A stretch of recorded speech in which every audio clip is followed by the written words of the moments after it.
Assalamualaikum. Good morning everyone. I am Rachel P. Alabado and for today's video, we will discuss the language of Pakistan, which is the Pashto language. So first, let us tackle the origin of this language. So Pashto are originally spoken by Pashtun people. It is the national language of Pakistan and Afghanistan in 1936. It is spoken by more than 35 million people, most of whom reside in Afghanistan and Pakistan. The language is said to have originated in the Kandahar district of Afghanistan. And at this moment, we will describe the consonants and vowels of the central dialect and the ways in which these sounds may combine to form words. We will also describe the ways that the Kandahar and Nangarhar dialects of Pashto differ from the central dialect. Each example is given with its Pashto spelling, its transcription in square brackets, and its English translations or gloss in single quote marks, as in the following example. For example, the word grandfather. Grandfather was being translated into Pashto language, which is to be read as Baba. So the word Baba or the word grandfather is being translated into Pashto language as Baba. So the transcription shows the stress in words of more than one syllable by means of symbol placed over the vowel of the stressed syllable. The Roman symbols that are used to represent the Pashto sound and the transcription have been chosen to make them easier for the English-speaking student of Pashto to remember. Most symbols represent one and only one Pashto sound. Sometimes a double symbol represents a single sound. For example, K as in CH, D as in DZ, and Sh as in SH. Most symbols represent one and only one Pashto sound. Sometimes a double symbol represents a single sound. For example, CH, K, DZ, D, TS as T, and CH as in Sh. So in order to minimize the use of unfamiliar symbols, because the English spelling system has only 5 vowel symbols and Pashto has 9 vowels, representation of the vowel system requires the use of unfamiliar symbol A, I, and O, in addition to the familiar A, I, O as usual in English language. Okay, so let's proceed to the consonants. So we will first discuss the consonants of Pashto from the point of view of the English speaker, and after that, discuss their phonological characteristics in more technical terms. So there are 32 consonants in central dialect. But for this time, let us talk about the consonants similar to English consonants. B as in boy, K, as in church, teacher, D as in dads, F as in if, fish. And this is some of the words that are being pronounced in Pashto language, just like other, bal, where, chira, self, done, break, child, grandfather, baba, left, chop, place, die, and pronunciation is talafuz. And also, we have consonants somewhat different from English consonants. So what does it mean? It means producing a consonant involves making the vocal tract narrower than some location that it usually is. Example, thank, tashakur, 8 as in 8, and 3 as in dre. And lastly, we have consonants that very different from English consonant. Example, good, siya, where, tira, and time as in walked. And now, let's go on its technical description. So we have p.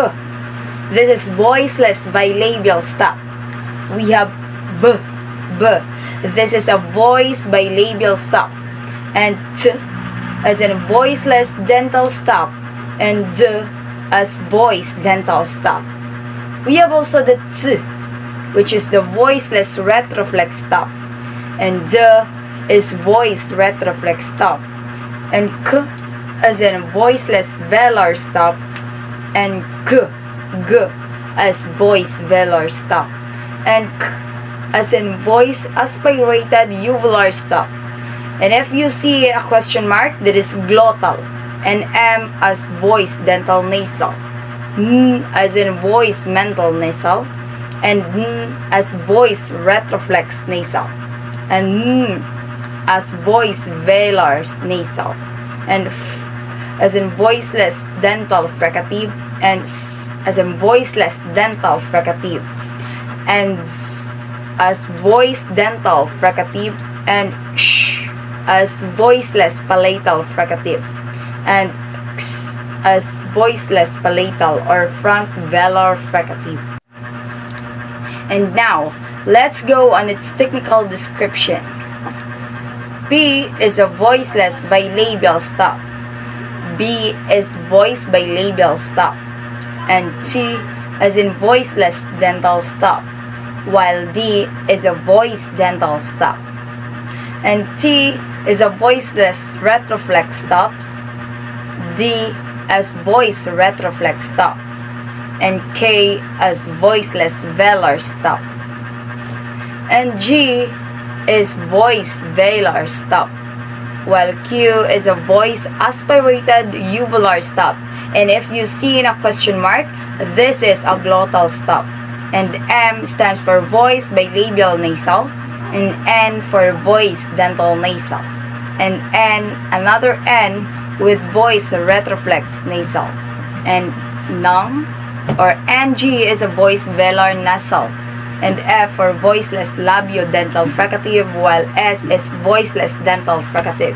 And Z is a voice dental fricative, and SH is voiceless palatal fricative, while X is a voiceless palatal or front velar fricative. KH as voiceless velar fricative, and GH as voice velar fricative, and H as voiceless pharyngeal fricative, and H for voiceless glottal fricative. And another question mark is a voice pharyngeal fricative, and TS as voice dental affricate, while DZ is a voice dental affricate, and CH as voiceless palatal affricate, while G is a voice palatal affricate. And W is a voice bilabial semi-vowel, and I as voice dental lateral, and R as voice dental top or trill. K as in voiceless velar fricative, G as in voiceless velar fricative, and H as voiceless pharyngeal fricative, and H as voiceless glottal fricative. And another question mark is a voiceless pharyngeal fricative, and T as voiceless dental affricate, and Z as voice dental affricate, and K as voiceless palatal affricate, and J as voice palatal affricate, and W as voice bilabial semi-vowel, and E as voice dental lateral, while R as voice dental top or trill. And now, let's go on its vowels. So the central dialect of Pashto has 9 vowels. Examples are the following: I as in awful, cuffed, E as in bed, yellow, E as in sit, riff, and E as in beat and feet, and O as in boat and so, and O as in boat, so, U as in boot, fool, U as in put and book, and A as in chess, and A as in ass, glass. And now we have its English words and pronouns in Pashto language. We have hand as in lies, this as in the, repeat, tikrar, go, z, and spell as in sp, and loan as poor. And now let's have its technical description of vowels. So look at the chart. The vowels are presented in a format familiar to phoneticists and linguists. The terms across the top of the chart refer to the position of the tongue from front to back and the mouths. The terms down the left side refer to the position of tongue from top to bottom, and the position of the upper and lower jaws are closer together for the higher vowels, farther apart for the lower vowels. The categories rounded and unrounded refer to the position of the lips. Now let us discuss its technical description. First, we have E as high front tense unrounded vowel, and E as high front locks unrounded vowel, and E as mid front unrounded vowel, and A for mid central locks unrounded vowel, while A as low central unrounded vowel, and U as high back tense rounded vowel, while U as high back locks rounded vowel, while U as mid back rounded vowel, and I as low back rounded vowel. Okay, note to the vowels. Not all the vowels occur everywhere in words, just like E, U, A, and U do not occur at the beginning of native Pashto words, but at the beginning of borrowed words only. For example, from the word agency, it is being pronounced in Pashto as agency. Explanation: the vowel A is often pronounced as E in understressed syllable. In all dialects, but particularly the Western dialect, E and U frequently become E and O, respectively, if a following vowel is E or U. For example, kegam is supposed to be pronounced as he does, or kegi or kigi. Next, we have the stress and intonation in Pashto language. Basic word stressed in every word of more than one syllable. One of the syllable bears heavy stress. It is pronounced with more emphasis and obviously with slightly higher pitch than syllables with weaker stress. On the other English words are as follows. Heavy stress is marked with the symbol over the vowel, just like Pashto, English, similar, respect. The location of the heavy stress, whether on the last syllable, the next to last, or one of the earlier syllables, is not predictable in Pashto, and the spelling system does not marks stress at all. Next, let us proceed to its lexical categories, and we'll start on its pronouns. So there are several different types of pronouns. In Pashto language, we have weak pronouns parallel to English ordinary personal pronouns. And also we have the strong pronouns parallel to the English personal pronouns in emphatic positions. Demonstrative pronoun or adjectives parallel to English like this, that, and this, and those, and other interrogative and indefinite pronouns parallel to English: who and what. Okay, we have the weak pronouns are parallel to the English personal pronouns like I, you, he, she, it, we. They are much the same in meaning. Although there are great differences between the English and Pashto language or pronouns in terms of form, position, and occurrence in sentences.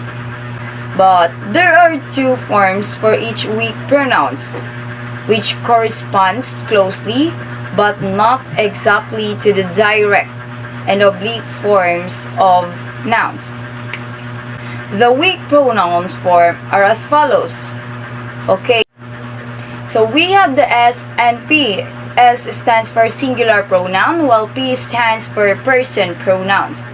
So in singular pronouns, we have one S as I, my, and me, two S as you and your, and three S as he or she, his or her, or him or her. So in terms of P, the person pronouns, we have the first P, we, are, us, and 2P as you, your, or you, and 3P as they, their, and them. Okay, we have also the strong pronouns, as what I have said before. It is used when the speaker wants to emphasize the pronouns. Example: Za amak na yam, jai amak da. I stupid, he stupid is. So that was the construction, the phrase structure in Pashto. And the correct in English is I'm not stupid, he is. Okay, you know the difference between them. Next, we have singular forms. One singular forms are I or me. 2S as you. 3S are inside in masculine, he or him. In feminine, we have she or her. And then the 3S is out of sight. In masculine, we are using he or him. And feminine is she or her.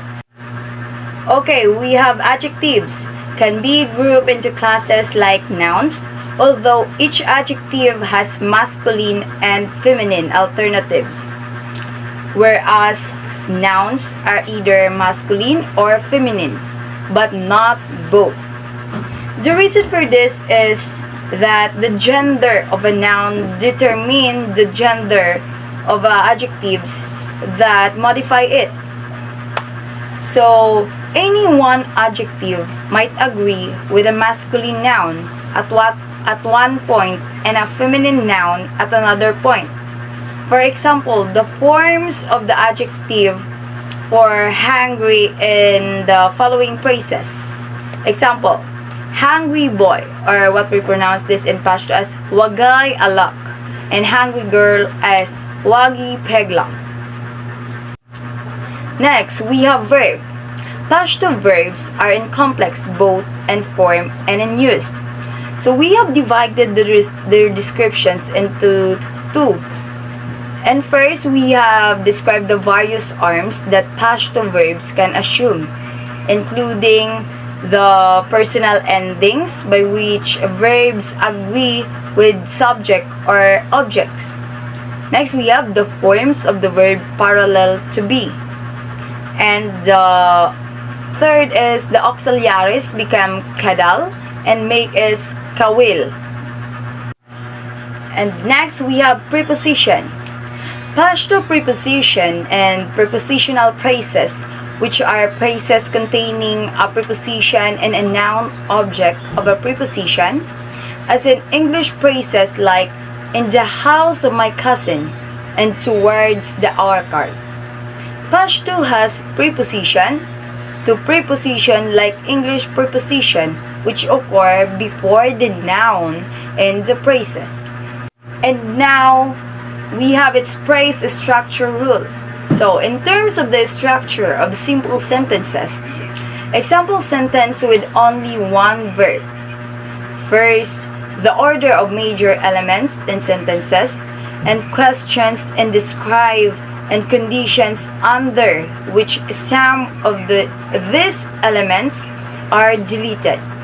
So, then the structure of noun phrases is described including nouns, pronouns, and adjective and prepositional phrase modifiers. Next, the order of verbs and their modifiers and positive and negative verb phrase is described. Then the Pashto particles or elatics, along with their placement in sentences and their internal order. Then the order of modifiers in sentence is shown in the construction and use of time phrases. A summary of agreement rules is presented next, then a discussion of Pashto ergative construction. The chapter concludes with presentation of some unusual constructions. So now, this is the basic word order of Pashto language. We have the SOV order, namely subject, object, and verb, as opposed to English, which is SVO, which is subject, object, and verb. Example, Azad letter send, or in Pashto, Asad lik legi, but in English, Asad is sending the letter. So you know the difference between them. Like another example is Olar miyaw loy bak akil, or in Pashto it is SOV, means father my abig or card is buying. But in English, my father is buying a big orchid, since we are using SVO. Okay, so you know the difference between Pashto and English. Many sentences, of course, there's intransitive and do not have objects. In this case, in both Pashto and English, the order is subject, or subject S to verb V. Okay, always be reminded or take note of that. However, that in Pashto, all modifiers precede the verb, making the verb the last element in the sentences. Whereas in English, most of the verbal modifiers follow the verb. So, that would be the end of this lesson. Hoping you all to have some learnings about this topic and also the language that I have been tackled, which is the Pashto language. And you know the difference between English and Pashto language. So have a blessed day, everyone. Thank you and God bless.